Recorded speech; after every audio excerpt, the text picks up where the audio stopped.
और ऑपरेशन सिंदूर पर राजनीति क्यों और कोरोना क्यों पकड़ रहा है रफ्तार। राष्ट्रीय खबरों के लिए देखिए देश डॉक्टर। आज प्रधानमंत्री मोदी 3 राज्यों का दौरा करेंगे। पीएम आज बिहार, सिक्किम, पश्चिम बंगाल को कई विकास परियोजनाओं की सौगात देंगे। वहीं पटना एयरपोर्ट के नए टर्मिनल का उद्घाटन भी करेंगे तो बिहटा एयरपोर्ट के नए सिविल एनक्लेव की आधारशिला भी रखेंगे।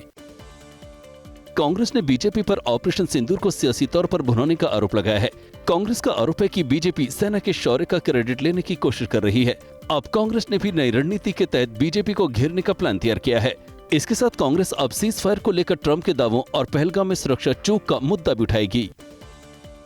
हिंडनबर्ग केस में सेबी की पूर्व चीफ माधवीपुरी बुच को क्लीन चिट मिल गई है।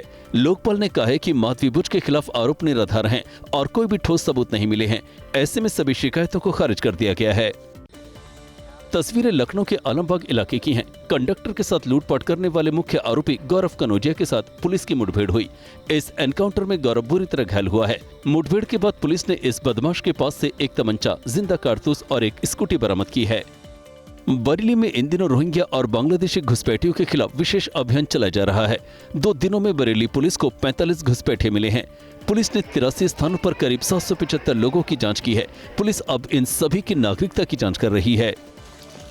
उत्तर प्रदेश के महराजगंज में मुस्लिम समुदाय ने सरकारी जमीन पर बनी मस्जिद को खुद ही हटा दिया। प्रशासन की ओर से नोटिस मिलने के बाद मस्जिद कमेटी की बैठक में खुद ही मस्जिद हटाने का फैसला लिया गया। दरअसल सरकारी जमीन को खाली करने और मस्जिद हटाने के लिए प्रशासन की तरफ से नोटिस जारी किया गया था।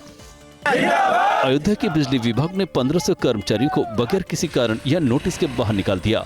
विभाग के इस फैसले के विरोध में यूनियन नेता धरने पर बैठ गए और जिन कर्मचारियों को निकाला गया है उनकी बहाली की मांग करने लगे। इस बात से बिजली विभाग के चीफ इंजीनियर इतने नाराज हुए कि उन्होंने अब यूनियन नेता को 5.5 करोड़ के जुर्माने का नोटिस थमा दिया है। देश में 1200 से ज्यादा कोरोना के मरीज डिटेक्ट किए गए हैं तो अब तक 12 लोगों की मौत कोरोना की वजह से हुई है।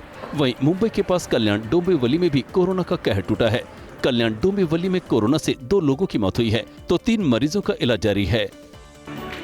TV9 भारतवर्ष के टॉपर कॉन्क्लेव में शिक्षा मंत्री धर्मेंद्र प्रधान ने कहा कि हम इतिहास बदल नहीं रहे, जो गलत हुआ उसे ठीक कर रहे हैं।